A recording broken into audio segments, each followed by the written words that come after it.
Pagaruyung, sebuah kerajaan Melayu yang muncul dari kabut sejarah, menyimpan berbagai misteri yang membuat kita penasaran.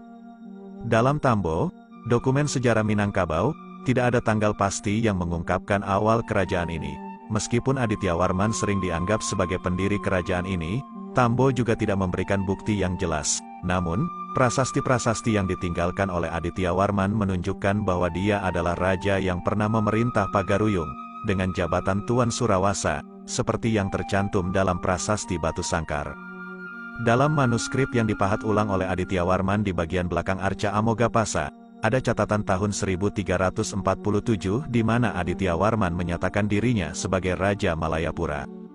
Dia adalah putra Atweyawarman, seperti yang tercatat dalam prasasti Kuburajo, dan anak Dara Jingga, seorang putri dari kerajaan Dharmasraya yang disebut dalam Pararaton. Adityawarman pernah berperang bersama Mahapati Gajah Mada untuk menaklukkan Bali dan Palembang. Selama pemerintahannya, ia mungkin memindahkan pusat pemerintahan ke pedalaman Minangkabau. Prasasti Suruwaso beraksara Melayu menyebutkan bahwa Adityawarman membangun saluran irigasi untuk mengairi Taman Nandana Sri Surawasa yang sebelumnya dibuat oleh pamannya, Akarendrawarman, yang merupakan raja sebelumnya. Hal ini mengindikasikan adanya tradisi pewarisan dari mamak, paman, kepada kamanakan, kemenakan, sesuai dengan adat Minangkabau. Namun, adat ini mungkin baru diterapkan oleh kerajaan Pagaruyung setelah beradaptasi dengan lingkungan masyarakat, terutama di wilayah Luhak Nantigo, di awal pemerintahannya. Selain itu, prasasti di saluran irigasi ini juga beraksara Nagari atau Tamil, menunjukkan adanya masyarakat dari selatan India yang signifikan di daerah tersebut.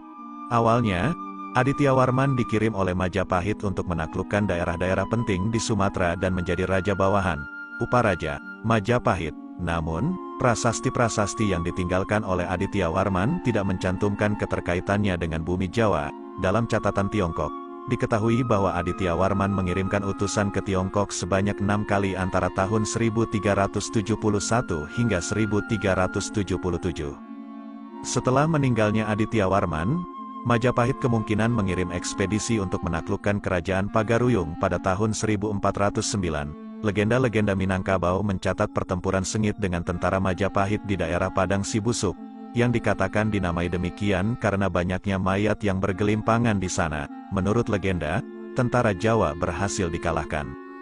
Sebelum berdirinya kerajaan Pagaruyung, masyarakat Minangkabau memiliki sistem politik berupa konfederasi, yang melibatkan lembaga musyawarah dari berbagai nagari dan luhak. Kerajaan Pagaruyung kemungkinan merupakan perubahan dalam sistem administrasi bagi masyarakat setempat, suatu transformasi yang terjadi dalam sejarah etnis Minangkabau.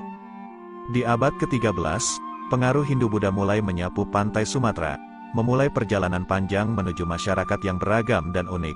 Dalam perjalanan ini, tokoh-tokoh sejarah seperti Kertanagara, Adityawarman, dan putranya Ananggawarman memiliki peran penting.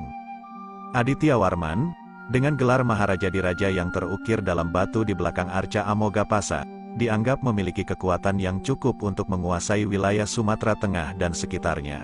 Bukti dari masa kekuasaannya ini terletak dalam prasasti-prasasti yang memberikan gambaran kuat tentang kepemimpinannya.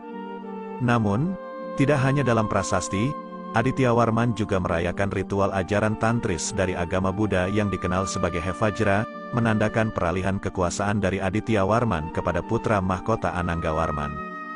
Ini berhubungan dengan kronik Tiongkok pada tahun 1377 tentang permohonan pengakuan Sanfosi kepada Kaisar Tiongkok sebagai penguasa Sanfosi.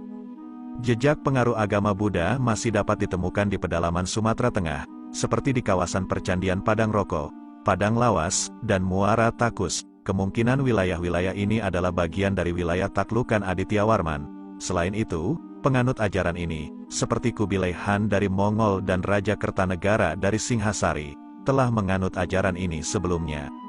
Namun, pada akhir abad ke-14, agama Islam mulai menyebar di wilayah ini, membawa perubahan dalam sistem sosial dan budaya, terutama dalam hal sistem patrilineal. Sebuah catatan dari Suma Oriental yang ditulis antara tahun 1513 dan 1515 mencatat bahwa hanya 1 dari 3 Raja Minangkabau yang telah menjadi Muslim sejak 15 tahun sebelumnya. Pengaruh Islam yang lebih kuat mulai muncul pada abad ke-16, ketika para musafir dan guru agama datang dari Aceh dan Malaka. salah satu ulama terkenal, Syekh Abdurrauf Singkil, Tengku Syakwala, dan muridnya, Syekh Burhanuddin Ulakan, dianggap sebagai tokoh yang pertama menyebarkan agama Islam di Pagaruyung. Pada abad ke-17, kerajaan Pagaruyung akhirnya berubah menjadi Kesultanan Islam, dengan raja pertama yang disebut dalam Tambo adat Minangkabau adalah Sultan Alif. Islam membawa perubahan signifikan dalam sistem pemerintahan Pagaruyung, dengan diperkenalkannya unsur-unsur seperti Tuan Kadi dan istilah-istilah lain yang terkait dengan Islam. Selain itu, banyak istilah Hindu dan Buddha digantikan oleh istilah-istilah Islam dalam perangkat adat.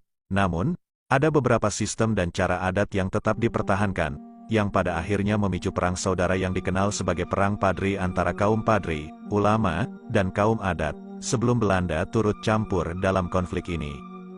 Pada awal abad ke-17, Pagaruyung harus mengakui kedaulatan Kesultanan Aceh, dengan gubernur-gubernur Aceh yang ditugaskan di pesisir pantai barat Sumatera. Namun, pada tahun 1665, masyarakat Minangkabau di pesisir barat mulai memberontak terhadap Gubernur Aceh, dan VOC mengambil kesempatan ini untuk menguasai kawasan tersebut. Sultan Ahmad Syah mengajukan permohonan kepada VOC untuk pengakuan kedaulatannya di Sanfosi, dan VOC menguasai pesisir pantai barat Sumatera. Selama konflik antara Inggris dan Prancis dalam Perang Napoleon, Inggris mengambil alih pesisir Sumatera Barat antara tahun 1795 hingga 1819.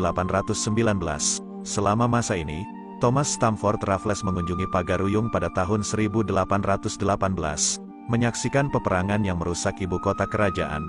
Namun, setelah perdamaian antara Inggris dan Belanda pada tahun 1814, Belanda kembali memasuki Padang pada tahun 1819, memastikan pengaruhnya di Sumatera dan Pagaruyung.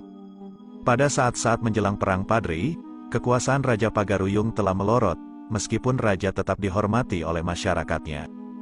Di pesisir barat, Aceh mulai mengambil alih kendali, sementara Indrapura di pesisir selatan menjadi semacam kerajaan merdeka, meskipun secara resmi masih tunduk pada Raja Pagaruyung. Di sisi timur, Kesultanan Melaka telah mengendalikan wilayah tersebut, dan selama pertempuran antara kaum Padri dan kerajaan Pagaruyung, beberapa wilayah, seperti Kampar Kiri, Singingi, dan Kuantan, merdeka. Konflik antara kaum Padri dan kaum adat meletus pada awal abad ke-19, tanpa ada kata sepakat dalam beberapa perundingan. Perang pecah, dan kaum Padri di bawah pimpinan Tuanku Pasaman menyerbu Pagaruyung pada tahun 1815. Sultan Arifin Muningsah terpaksa melarikan diri dari ibu kota kerajaan ke Lubuk Jambi. Keluarga kerajaan Pagaruyung meminta bantuan Belanda, sebelumnya melakukan diplomasi dengan Inggris ketika Raffles mengunjungi Pagaruyung dan menawarkan bantuan. Pada tanggal 10 Februari tahun 1821, Sultan Tunggul Alam Bagagarsyah, keponakan Sultan Arifin Muningsah yang berada di Padang, bersama dengan 19 pemimpin adat lainnya, menandatangani perjanjian dengan Belanda untuk menggabungkan upaya melawan kaum Padri. Meskipun Sultan Tunggul Alam Bagagar sebenarnya tidak memiliki hak untuk membuat perjanjian atas nama Pagaruyung, Belanda memanfaatkannya sebagai tanda penyerahan Pagaruyung kepada mereka. Setelah Belanda berhasil merebut Pagaruyung dari kaum Padri, Sultan Arifin Muningsah kembali ke Pagaruyung pada tahun 1824. Namun, pada tahun 1825, Raja terakhir Minangkabau ini meninggal dan dimakamkan di Pagaruyung. Sultan Tunggul Alam Bagagarsyah, di sisi lain, ingin diakui sebagai Raja Pagaruyung, tetapi pemerintah Hindia Belanda telah membatasi kewenangannya dan hanya mengangkatnya sebagai Regen Tanah Datar. Keputusan ini mendorong Sultan Tunggul Alam Bagagar untuk berpikir tentang bagaimana mengusir Belanda dari tanahnya. Setelah Belanda menyelesaikan perang di Ponegoro di Jawa, mereka berusaha menaklukkan kaum Padri dengan mengirim tentara dari Jawa, Madura, Bugis, dan Ambon. Namun, ambisi kolonial Belanda tampaknya mempersatukan kaum adat dan kaum Padri, yang kemudian bersekutu secara rahasia untuk mengusir Belanda. Pada tanggal 2 Mei tahun 1833, Sultan Tunggul Alam Bagagar ditangkap atas tuduhan pengkhianatan. Ia dibuang ke Batavia, Jakarta sekarang, sampai akhir hayatnya dan dimakamkan di pekuburan Mangga II. Meskipun jatuhnya Sultan Tunggul Alam Bagagarsyah, pengaruh dan prestise kerajaan Pagaruyung tetap tinggi terutama di kalangan masyarakat Minangkabau yang berada di rantau. Salah satu ahli waris kerajaan Pagaruyung diundang untuk menjadi penguasa di Kuantan. Begitu juga saat Raffles masih bertugas di Semenanjung Malaya, dia bertemu dengan kerabat Pagaruyung di Negeri Sembilan, berencana untuk mengangkat Yang di-Pertuan Ali Alamsyah, yang dianggapnya masih keturunan langsung Raja Minangkabau, sebagai raja di bawah perlindungan Inggris. Namun, setelah berakhirnya Perang Padri, Tuan Gadang di Batipuh meminta pemerintah Hindia Belanda untuk memberikan kedudukan yang lebih tinggi daripada sekadar Regen Tanah Datar yang dipegangnya setelah menggantikan Sultan Tunggul Alam Bagagar. Permintaan ini ditolak oleh Belanda, yang nantinya menjadi salah satu pemicu pemberontakan tahun 1841 di Batipuh, selain masalah kultur stelsel.